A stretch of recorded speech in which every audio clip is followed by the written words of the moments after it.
Hello, guys, and welcome back to What's News. I'm Jay77. Got some stuff to talk about. Let's get right to it. I'm going to start with the North Carolina repeal process that has been going on. As you guys may or may not have heard, they are taking steps to repeal the bathroom law that has been passed in North Carolina. It's a law that has sparked huge controversy for almost a year now, and it had left North Carolina pretty much in an economical rut in terms of getting stuff done, both in sports venues and just in business abroad. It has become a hugely controversial bill. This bill pretty much requires people to use the bathroom based on their sex on their birth certificate. It is a law that pretty much became one of these anti-LGBT laws that has sparked in the last few years, all part due to the decision that gay same-sex marriages can be deemed legal, and it has been passed in multiple states. This was pretty much a backlash of this this type of amendment that has been passed throughout the country, and it hasn't really turned out very good for most of the people. Laws such as you can discriminate on people based on your based on your religion has been one of the major keys here. You had Kim Davis, who made headways for refusing to give licenses to same-sex couples, and you also have the North Carolina law, which pretty much prohibits transgenders from using the bathroom of their choice. These laws have been popping up and down, all sparking, controversial outrage and even backlash for those who pretty much feel that these are nothing more than anti-LGBT laws designed to discriminate against a particular group of people. So far, a lot of changes have been happening on that end in terms of North Carolina's concern. Besides the fact now they have a Democratic governor, they're looking to roll back these laws that is very much deemed to be very, very much discriminatory, very much detrimental to their economy. And although they still have, I believe, one more hurdle to go through, if it gets through the assembly, 99.9% of the time, it will pretty much be signed by the governor, who is Democratic, who has his own problems with some of the politicians in this state, because they have actually made an attempt to actually strip them of most of their powers. This is pretty much is going to be interesting to see it happens. I'm pretty much curious on if it will pass, and if so, when will the governor actually sign into it.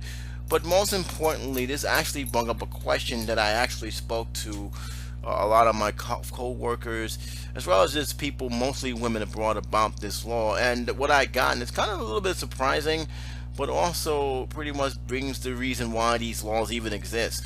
A lot of females do not feel comfortable of transgenders using the female bathrooms. A lot of ladies feel it is offensive.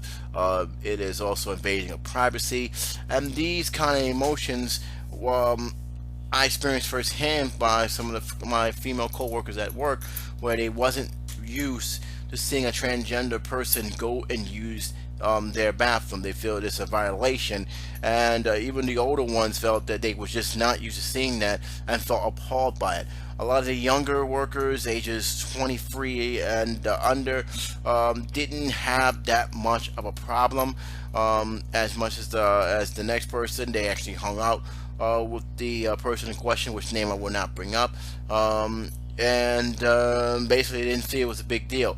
It was in that 40 to 50 year range where they mostly made a lot of complaints, and they did make a lot of complaints to the higher ups. Higher ups didn't do anything.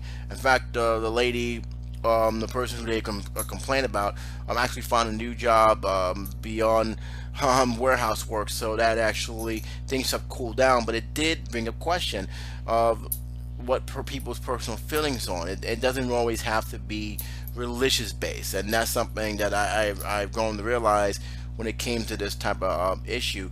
A lot of women feel that they should not be allowed to use a bathroom because they feel like they're being violated. They don't see transgender; they see a man dressed in women's clothing and nothing more. I like to hear your opinion on this issue because it is a very more deeper issue than just the government getting involved. I think a lot of people always assume the government is poking in and the government is basically enforcing laws, but there is a more personal matter, especially not just with belief, but with safety. A lot of people don't feel safe when transgenders uses a bathroom of their choice. They feel that there is a certain violation of one privacy. So I'm really kind of curious what you guys feel about that, because that's the information I got from a lot of my female co-workers. That is more about, okay, he's not a woman. Why should he be using the woman's bathroom? And they just felt they're just not used to seeing that. It's something that they have not grown accustomed to. So I'd like to hear your opinion on it. Whether I agree or disagree, it's something I like to hear about it. I think more we have a dialogue, the more I have a better understanding of where people's head is at when it comes to this type of issue. It is an issue. It's not going to go away. But it also, for me personally, when it comes to North Carolina, I think they made an issue out of nothing, and I think they made it out of knee-jerk reaction over the fact is that same-sex couples are allowed to marry.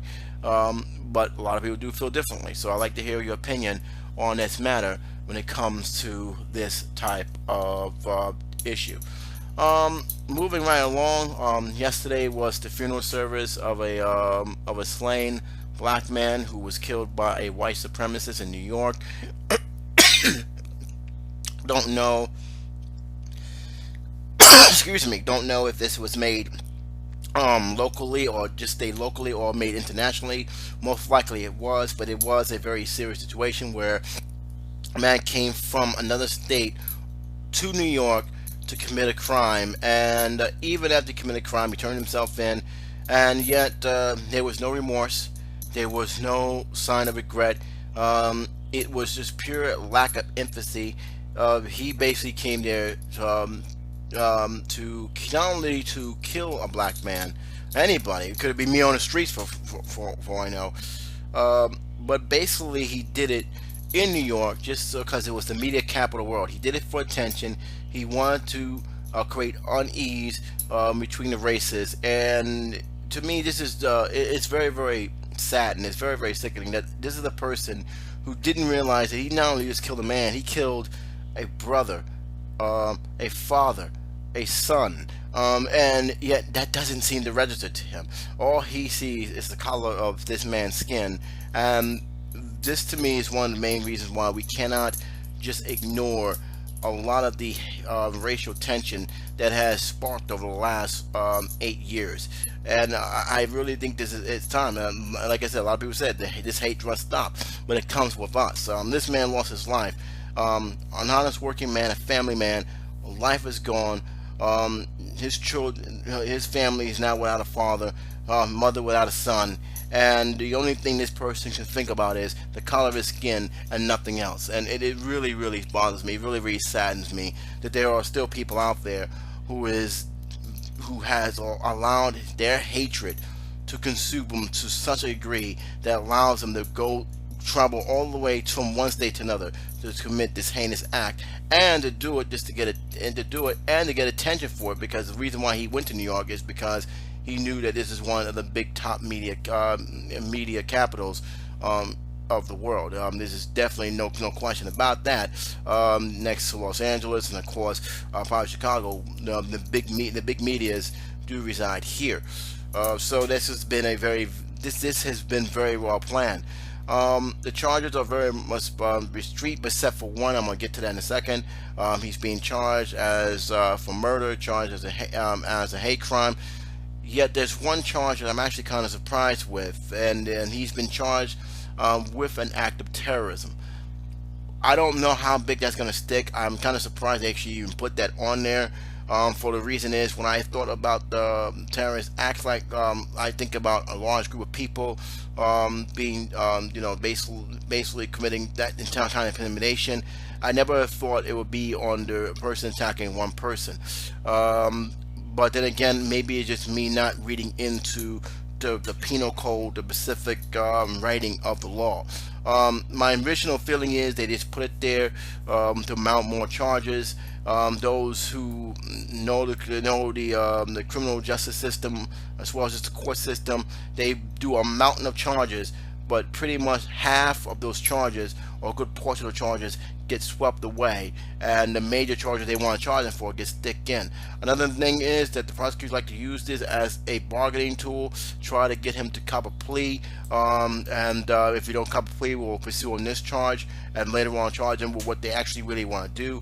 Or this may be something that they are going to pursue, and if it is, it could have way beyond any kind of consequences that I even think he didn't even realize for him. First of all, he's looking at life in prison just on that alone.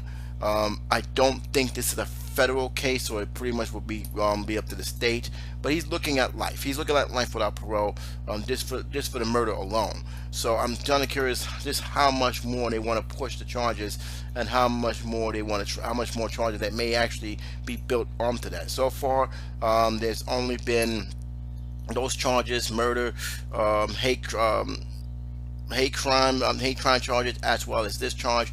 Well, I'm pretty sure one charge, and that is the act of terrorism, may be brought down. I'm actually curious, again, if those who study the justice system frequently, I'd like to hear your opinion on this, because it is something I'm kind of surprised they actually brought terrorist charges on him. I felt there was some. I felt there was a certain wording or a certain type of policy that makes it become that kind of act, but obviously I was wrong. So I'd like to hear your opinion on that. I'd like to hear what you got to say about that. And with that, let's move on. Jersey, they right now, as we speak, about 24 hours ago, no, I'm sorry, 48 hours ago, or 72 hours ago, I'm sorry. It's been a very busy week for me. There came the decision of the two people charged in the GW scandal, the Bridgegate scandal with the George Washington Bridge, purposely stopping traffic, basically just to stick it to a mayor in some city, some part of town in New Jersey, resulting in massive traffic, causing massive headaches, and had the potential of becoming even more tragic. That varies depending on the scenario if this probably would have continued. This situation has, at least for now, has been closed. They've both been charged. The guy who basically tried to get his case thrown out got 2 years. The lady got 18 months. I forgot her name. I think his name is Kelly. Those two are going to appeal. They actually are still free on special conditions, because they are fighting their appeal. I'm going to say off the bat, the chances of them getting repealed or reduced is very, very slim. There were evidence suggesting they did this, evidence in terms of text and phone calls. They pretty much did what was being charged. So I don't know what else they're trying to prove. You've been charged. There was enough evidence to charge you. We've seen the evidence ourselves, and yet they are fighting to clear their name. I don't get that part. The only thing I think they are dead set on saying is they didn't act alone, and Christie knew more than what he's letting on. A lot of people believe that. The only thing is, like I said, unlike Chris Christie, whose, by the way, political career has already been ruined, both locally and internationally. I know he's been led in charge in some minor role that Trump has done with the opium addiction that's going on and how to combat it. But there is an issue. There is a problem here. The problem is you had evidence. He hasn't. There was no evidence linking him to this Bridgegate scandal, and if it is, you guys didn't show it. You guys did not present any evidence whatsoever. So again, this is going to be something that's going to be interesting to see how they're going to be able to wiggle around that. But make no mistake about it, they were in the wrong what they did. They abused their power, but most of all, they abused the trust of the people who trusted in them to do their job, to do it right, and to not abuse their power. They abused their power, and they used it to punish another official and basically voters. That's the thing I don't think they've seen again. They punished citizens in such a way that was unnecessary, unacceptable, and just downright disgusting. And that was the whole point about the whole thing. And even though they say they regret it, it doesn't seem to register because they keep playing the victim here. You're not the victims. All right, you committed a crime. Do the time. All right, you're very lucky they're giving you less than what they're giving you. There's 3 years and 18 and a few months, almost 3 years and a half. All right, between the two. You're lucky you didn't get more. All right. Like I said before, this is something that I don't quite understand what they're trying to prove. Unless they can prove that Chris Christie was the mastermind and all, which they have not shown anything. They're the ones they're at fault. They should never have done what they did. Even if Christie did order it, they should have been mad at him saying, no, we can't do this. This is wrong. It's going to cause a lot of problems. And that's exactly what they did. They caused a lot of problems. But they are appealing it. They are free. Let's see what happens. Who knows? Maybe by some miracle they find a judge that will side with them. But I seriously doubt it. I really do. Let's move on to the airports. No, it's not about the travel ban that Trump has finally filed an appeal. It took him a long time to file that appeal, so we're going to see what happens and what strategy they're going to use for it. It doesn't look like he's going to make another executive order. I think he's going to stick with this one, and he's going to try and make his claim for the second executive order that he have implemented. Nevertheless, that was not the only thing he has done, and this one I think got more support to a certain degree than the actual travel ban. That is banning certain items being checked into airports. The reason is the FBI has found some information that the terrorist cells have actually have obtained detectors. These detectors, you all know, are from the scanned suitcases to laptops to all sorts of varied things, and they have it for one purpose: to see how they can go around that type of method. A lot of people is questioning the legality of the report. I don't think they're faking it. I think there actually has been attempts to try and go around it for years. We're hearing it more now than what we probably heard it a few years ago, and I think that this pretty much shows an example, if anything else, that we have to be on our game and make sure our technology is up to date, so that way, no matter what they're pulling, we'll be one step ahead of them. This is something why I think Trump budget plan is more of a hurt. It's going to hurt us more than benefit us, especially since he's cutting on places where they desperately need the cash and they desperately need the resource, especially TSA, which, by the way, they have had their share of controversies for the last since they've been in existence. But why are you going to cut more out of the TSA when you're trying to combat terrorism, as like you always said? So it's kind of a big deal when you hear stuff like this, especially since you know that terrorist organizations are looking for any kind of strategy to really hurt and intimidate our country. The one thing I will say about it is that at least they're on their game. At least they're keeping tabs of what's going on. The question really is, will it help matter? How far does it go? Does it go far enough? Is it only certain countries they're going to ban these items on, or is the whole continents, from the European countries all the way to the Asian countries, are they going to feel the effect? So it really is a question of, does it go far enough, and when as far as being too far. Like I said, it hasn't been big rah.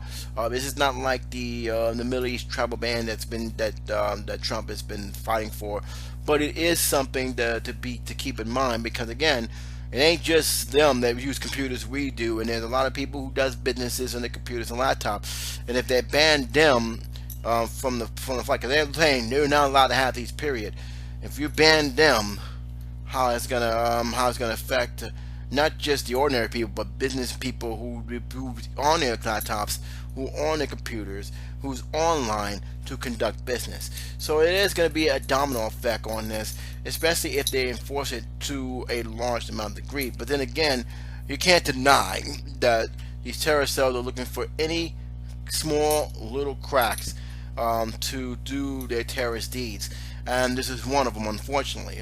We have seen stories, we have heard stories from the Bush administration all the way down to the Obama administration, how people smuggle certain things in, how stuff, even with the technology that we have, got smuggled in, made it through security, that wasn't supposed to make it through security. So there are lots of questions about our security, and this is why more than ever we need to be more diligent, and also make sure that the guys who are supposed to be in charge of our protection have the resources and the tools necessary to carry out that job to the fullest of their abilities. I'll leave it for you guys to talk about. I'd love to hear your comments on that. I'm moving on, and let's move on to the pretty much the final thing I wanted to bring up here. The situation in Washington is beginning to, it's almost becoming comical almost in many ways, with the Russian scandal situation, this Obama situation where he felt he was wiretapped, a whole bunch of stuff here, and all I gotta say is, unless Congress is going to start taking these things seriously, where they're going to start asking questions, bring subpoenas down so they can answer questions, have the people who are being accused of this and this and that answer questions respectfully. I can't take anything seriously what's going on in White House anymore. It seems like a lot of stuff is going on. It's just another smoke screen after another. This guy did this. Well, you should not be paying attention to me. Pay attention to him because he did that. And it's becoming an issue. It's becoming a problem where that's actually clouding what really is the main issue that's going on. We have a budget situation that's going to happen, which is something that a lot of people are concerned about, because, again, the Democrats are embracing for what could be a fight and a possible shutdown with something that it satisfies no one, it pleases no one, and makes both parties look bad. I don't care what anybody says. Ain't just the Democrats, ain't just the Republicans. Both parties going to look bad if there's a government shutdown. But then again, you have a situation where you have a budget and again, that is more detrimental to our progress than anything else. And I think one of the major sticking points that's going to become an issue is that wall. Billions of dollars to invest in a wall. That was one of the major promises he wanted. That's one of the major promises he wanted to achieve, and yet it's going to come out of taxpayers' dime, even though he said Mexico is going to pay for it. Well, here's the problem: it's coming out of our dime. Is a lot of money, and as a result of this wall being built, a lot of programs may be cut. Keep in mind, he's gonna beef up the naval security. He's gonna beef up the military, but it's gonna come at a price where a lot of the programs that a lot of people depends on all across the state may be cut or completely disappear. That is the biggest one of the major problems here. Another problem is the wall itself. A lot of money can go in the wall. That's our money. That's taxpayer money. And you may have to ask the question: is really the immigration that serious that we have to spend $1 billion for a wall that may not do anything at all? And a wall that, by the way, one of the campaign promises that he said himself would Mexico would pay for, which we should already know that's not going to happen. Not going to happen at all. So it's a lot of stuff that I feel that is misleading, misconceiving, and is going to play in a very huge role in terms of how this budget is going to be react. I don't see too much compromises here, especially since one party dominates the other. There's going to be very few compromises on this situation, and I really don't think nothing's going to get done. And that's why I'm worried about more than ever. We are now approaching that budget, and we may be in for a shutdown. I'm hoping it's not. I'm hoping that they actually will come together and work out the kinks. I'm hoping that even Trump will come together and realize that his bill, currently the way it is, may not have a prayer passing. But who knows what's going on anymore. Right now, my confidence level with the White House, as well as just politics itself, is in its lowest that it has been in years. And that's just on just 2 and 3 months alone. It's just, I don't feel that the progress is going to be made, at least this year, with the way things are going right now. I could be wrong. I could be absolutely wrong with the whole thing. So we'll see right now. Also, in the world of the White House. Many people ask me, do I think the guy is guilty? The guy who was supposed to, and I think he still is, supposed to testify um, to the Senate about his role in the Russian situation, this Russian scandal that seems to have a huge cloud on the White House, no matter how much they try to ignore it. Of course, Trump said that that's fake news and nothing more. Many people don't see it as so. Me personally, I don't think that they have interfered in the voting process more so than they just pretty much leaked out news regarding Hillary Clinton, um, her laundry. But I don't think they actually went to the the voting booth and actually rigged the whole entire voting process. I think what they did was they kept pouring out leak information after leak information, and that pretty much influenced certain people, but not all, in terms of how they was going to vote coming this past election. With that being said, that is still lingering. That is still becoming a huge cloud. That is becoming a problem that both that the Republican Party as well as the Democratic Party cannot simply ignore. Even though they're trying, they cannot ignore. We don't know what the FBI is training again. We don't know what's going on. But what we do know is a lot of stuff. You got to question the ethics, the ethics of some of these guys who are supposed to be independent.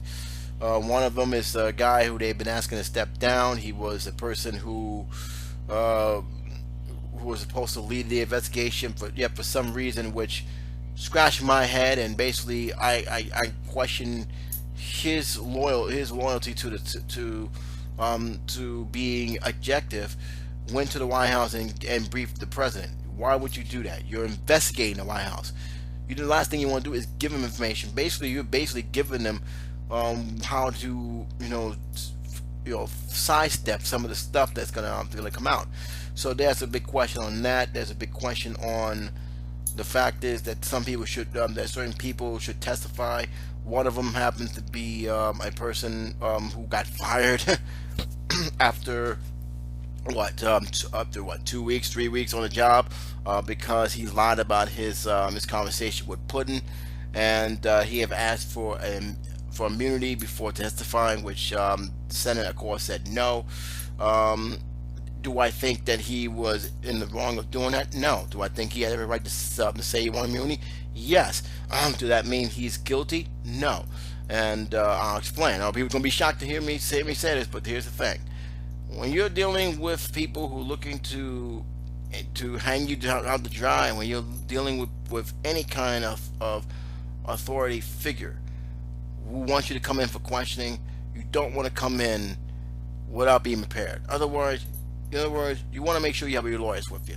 You want to make sure that that you're well representative, and you want to make sure you don't say anything that's going to incriminate yourself. A lot of innocent people, civilians, end up going to jail, end up facing, going to the system because they said something that drew even more suspicion than what they really are. All right, and that's just the truth. You have a lawyer for a reason. Utilize it. Even when reason why we have Miranda rights is to let you guys know what your rights are, what the police rights are, and what options you have in terms of representation. One of the things they always says, and this is very, very true, even in the Senate hearings, anything you say can and will be used against you in a court of law.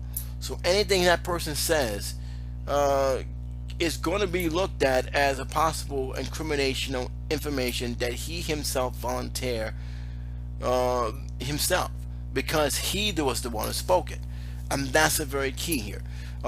That's the thing. If you talk to the police, if you talk on a whole lot of stuff to the police, they're going to analyze that. They're going to look at that. They're going to say, well, yeah, but I'm not too sure if he's being truthful. Let's investigate this. And if it turns out that it wasn't truthful, that's all the information they need to make you look like a suspect or make you look guilty. Same thing with the Senate. He's going to go in the Senate. He knows, and as well as anybody should know, whether Democrat or Republican, that anything you're going to say, they're going to look at as a possibility that you have committed some kind of crime, even though it may be misleading. it could still be looked at as this guy has committed a crime. He said this when he didn't say that. You want to know why President Clinton was this close to being impeached? Because he lied about something he had no reason to lie for. If he would have said, "Yeah, I had a relationship with Monica Lewinsky," they wouldn't be this big hoopla back then. But he lied about that. And that was the thing they were trying to get him on. Now, of course, he was not guilty, and there was a lot of reasons if they actually would have convicted him. A whole lot of senators, let's be honest, are not saints, would have opened the door for a lot of them to be prosecuted. And they just not want to open that floodgate. That's the only reason. Here, it's a little different here. He knows that anything he says will be looked at as a possible act of treason and the person in the White House. So yeah, he said he wants immunity. He wants to make sure that anything I'm going to be saying is going to be used against me in the long run. They're not going to give it to him. So what's going to end up happening is he's going to go to the Senate, and there's a 50 to 68% chance that he's going to plead the fifth on every question that this guy has, basically wasting their time. Because he's not going to try and incriminate himself. He's not going to put himself out there where he can end up in jail, or it's going to be a floodgate leading right back to the White House. So that's the whole thing. That's the main thing. That's the main obstacle that these guys are facing. Now, a lot of you are saying he should have nothing to fear. If he's not guilty, he has nothing to fear.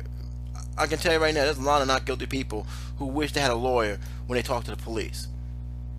Because some of the stuff they have said, even though they're not even aware of what they're saying, it came back to bite them. Now they're a prime suspect of a crime that they didn't even do. There are many people who was wrongly convicted because they didn't have the right right legal team on their side, right representation, whether it was, whether they could afford it or not, and they said something that basically even sparked even more suspicious. So anybody that says, "Oh man, if he had nothing to hide, he should go there," no, that's you don't want to do that.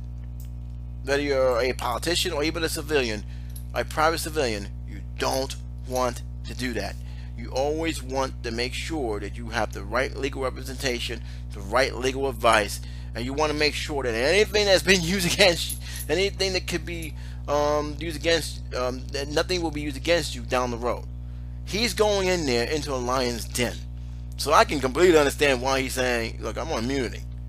You're not gonna hang me out to dry. I want immunity. If you can't have immunity, first of all, it's not even a courtroom. If you can't give me immunity for what I'm going to say to you, then chances are, yeah, you may subpoena me, you may order me to come down, but I'm just going to say what I always said, and most politicians have said when they was in the hot seat. I'll plead the fifth. I'll plead the fifth. It's my right. I'll plead the fifth. And those guys are going to be looking at them like he was crazy. But you know what? Like I said, he's not going to incriminate himself. Now, you may disagree, and that's cool. You may feel that he should go there anyway and get the truth out. I know even Trump have said that that his former one of his former staff should go there, get the truth out, know what he knows, and be gone with it. But this is the thing he needs. This is the thing that people need to understand, that hey, he's not gonna go there naked. He's gonna go there prepared. And if they can't give him that kind of information, the chances is, yeah, he go there. Doesn't mean he has to answer anything. Now, as far as the Obama situation, it has died down. I have not heard anything else since. My only conclusion to that is that they are not going to pursue it as much. I don't think they want to pursue it. I don't think that anyone in the House or the Senate is taking it as seriously as it is. I think it is a very serious statement because the man made a very bold statement, a very bold charge, and I think that's something that cannot be taken to light. If there was a criminal act, a federal criminal act, it needs to be addressed, but I don't think they're going to push it. I'm pretty much convinced that unless something major happens, like this clown keeps doing, I'm sorry to say it's clown, you keep pushing this Obama thing, you have not shown any evidence about it. If you don't show any evidence about it, I would think you'd be quiet about it to let it appear. But if he keeps pushing it, Trump, they're gonna take it serious. And if there's nothing there, he may be one facing charges because you're slandering somebody's name, and that is illegal in this country, no matter who you are. So there you have it. That's my feeling on that. Other than that, guys, it has been a very weird weathery week for New York. If in case you guys want to know, it has been a very weird weathery week. Um, Besides the fact that I found out that the EMT who passed away actually lived only a few yards from me was surprising and shocking. It just goes to show our world is not as big as I thought. Again, they did have the funeral in St. Nicholas Church, beautiful church on University Avenue in the Bronx. It was a barricade. A lot of people came out to pay their respects. A lot of people are still paying their respects, leaving flowers on the apartment gates, and basically saying their prayers to that person. It was very, very sad to hear that. Some new information has came across this thing. There are politicians in New York is looking to pass a new bill, making it more tougher for gangs to get out. Basically, they're cracking down on gang-related crimes, giving more stiffer penalties for related crimes. We had a budget bill that got hold up because of that. That was a sticking point. It was supposed to be passed on April 1st, and pretty much since I remember, it never get passed on April 1st. They always extended it. But one of the major sticking points were actually the accountability of the age where a child could be tried as an adult. They wanted to move it down to, I believe, 16 and 17. I believe those are the two ages they was looking for, and basically charge them with adult crimes instead of juvenile crimes. This is something that's very serious. They're taking it very, very seriously, and they are looking. And I believe right now we should know more about it on Monday, which is now, this is 24 hours from now. So there you go with that. So a lot of cause and effect has been happening. Now keep in mind that this is all stemming from the EMT. This is all stemming from what this guy has done. He got into the EMT, ran over the person in the EMT. They was told that this guy had a lot of mental issues. There was even reports of his conversation with his lawyer being wired, which the federal government is looking into. But there's a whole lot of stuff that's accumulated from this one incident. And again, the knee-jerk reaction of this will always be the first reaction that you see when it comes to these laws.